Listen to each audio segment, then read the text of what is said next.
নমস্কার, কৃষ্ণা টক্স বাংলা চ্যানেলে আপনাদের স্বাগত। আমি আপনাদের সাথে আছি শ্রী মিলন দেবনাথ।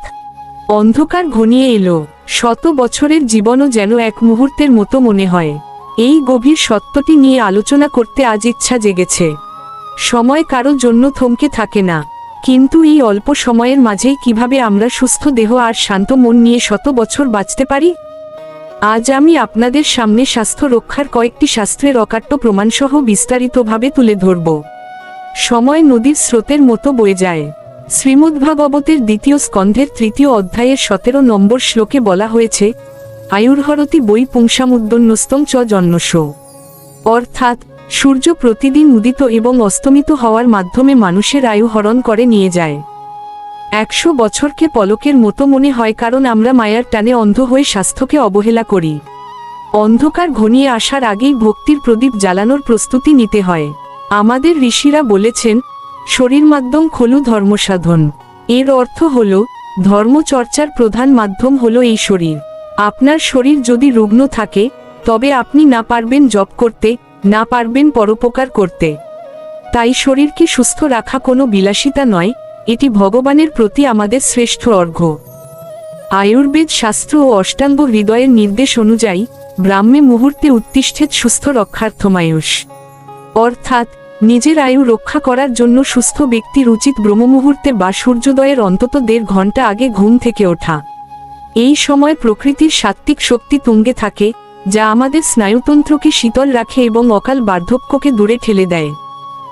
ভগবান শ্রীকৃষ্ণ শ্রীমদ্ভগবদ্গীতার ১৭ নম্বর অধ্যায়ের ৮ নম্বর শ্লোকে বলেছেন, আয়ুষ্যত্তাবলারোগ্য সুখ প্রীতি বিবর্ধনা। অর্থাৎ যে খাবার আয়ু, বল ও আরোগ্য বৃদ্ধি করে, যা রসযুক্ত ও পুষ্টিকর, তাই হল সাত্ত্বিক আহার।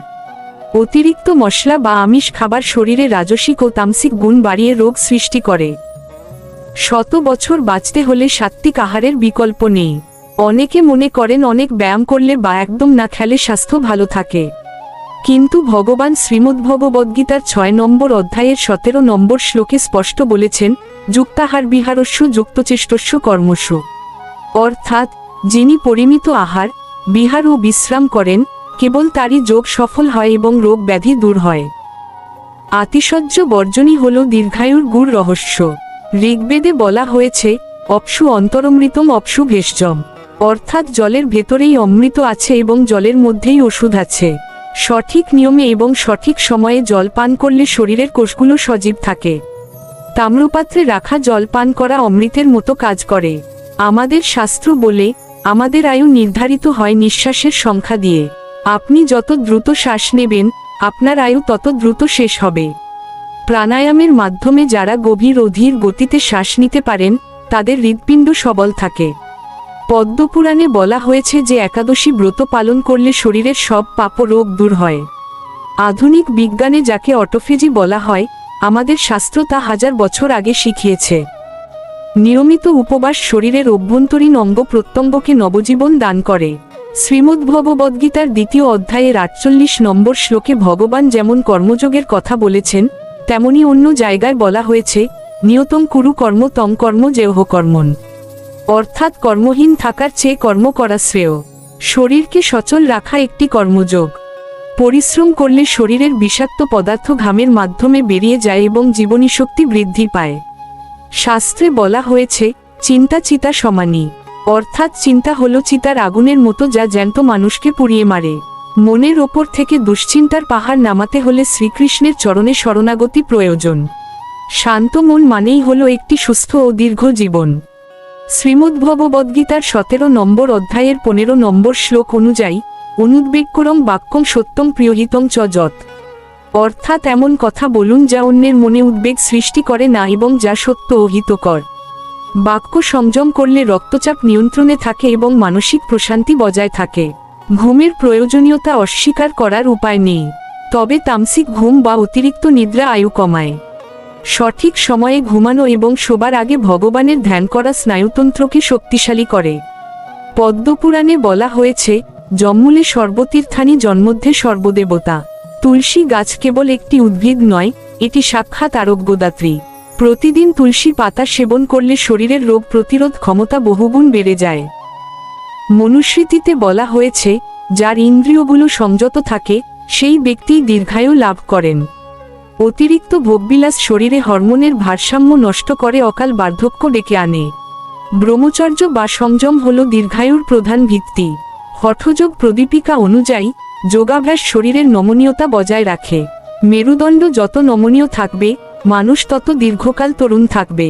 যোগব্যায়াম শরীরের প্রতিটি গ্রন্থিকে সচল রাখে। পতঞ্জলি যোগসূত্রে ধ্যানের গুরুত্ব অপরিসীম। ধ্যানের মাধ্যমে মনের আবর্জনা পরিষ্কার করলে রক্তচাপ স্বাভাবিক থাকে এবং হৃদরোগের ঝুঁকি কমে। এটি আত্মার সাথে শরীরের সংযোগ স্থাপন করে। অথর্ববেদের ভূমি সূক্তে মাটির গুরুত্ব বলা হয়েছে। মাঝে মাঝে খালি পায়ে মাটির ওপর হাঁটা শরীরের নেতিবাচক শক্তি দূর করে। মাটির সংস্পর্শ আমাদের জীবনী শক্তি বাড়িয়ে দেয়। শাস্ত্রে বলা হয়েছে, পরোপকারায় পুণ্যয়। বিজ্ঞান বলছে, যারা পরোপকার করে তাদের শরীরে রোগ প্রতিরোধ ক্ষমতা বেশি থাকে। কারণ সেবা করলে মনে যে তৃপ্তি আসে তা শরীরের কোষগুলোকে উজ্জীবিত করে। মৃত্যুঞ্জয় মন্ত্র বা ভগবানের চরণে পূর্ণ বিশ্বাস থাকলে মৃত্যুভয় চলে যায়। আর যে মনে ভয় নেই সেই শরীর সবসময় প্রাণশক্তিতে ভরপুর থাকে। শ্রীকৃষ্ণের চরণে নিজেকে সঁপে দেওয়াই হলো শ্রেষ্ঠ টনিক। জীবনে কত বছর বাঁচলাম তার চেয়ে বড় কথা হলো প্রতিটি মুহূর্ত কিভাবে বাঁচলাম। যখন আমরা অলসতা বা জিহ্বার স্বাদের বশবর্তী হয়ে শরীরের ক্ষতি করি তখন আমরা আসলে ভগবানের দেওয়া এই শ্রেষ্ঠ উপহারের অবমাননা করি।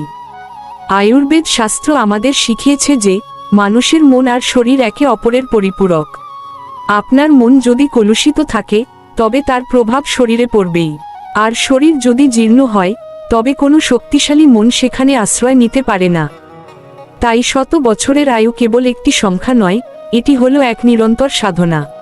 অন্ধকার ঘনিয়ে আসার আগে আমাদের প্রতিটি নিঃশ্বাসকে সার্থক করতে হবে। যখন আমরা প্রতিটি কাজের মাঝে পরমেশ্বরের অস্তিত্ব অনুভব করি তখন আমাদের স্নায়ুতন্ত্র এক অদ্ভুত প্রশান্তি লাভ করে। আধুনিক বিজ্ঞানে একে কোষের পুনরুজ্জীবন বলা হয়, আর আমাদের শাস্ত্রে একে বলা হয় আত্মিক শক্তি। এই শক্তিই রোগ ব্যাধিকে দূরে সরিয়ে রাখার আসল ঢাল। তাই আজ থেকে নিজের অভ্যাসগুলোকে এমনভাবে সাজান যেন আপনার প্রতিটি কাজ একটি প্রার্থনা হয়ে দাঁড়ায়। সাত্ত্বিক আহার, সঠিক সময়ে বিশ্রাম এবং অন্তরের শুদ্ধতা, এই ত্রয়ীর মিলন ঘটলে আপনার বার্ধক্য হবে যৌবনের মতো তেজস্বী। মনে রাখবেন, ভগবান আমাদের এই সুন্দর পৃথিবী উপভোগ করতে পাঠিয়েছেন, কিন্তু তার জন্য আমাদের এই দেহরূপী তরণীকে মজবুত রাখা একান্ত প্রয়োজন।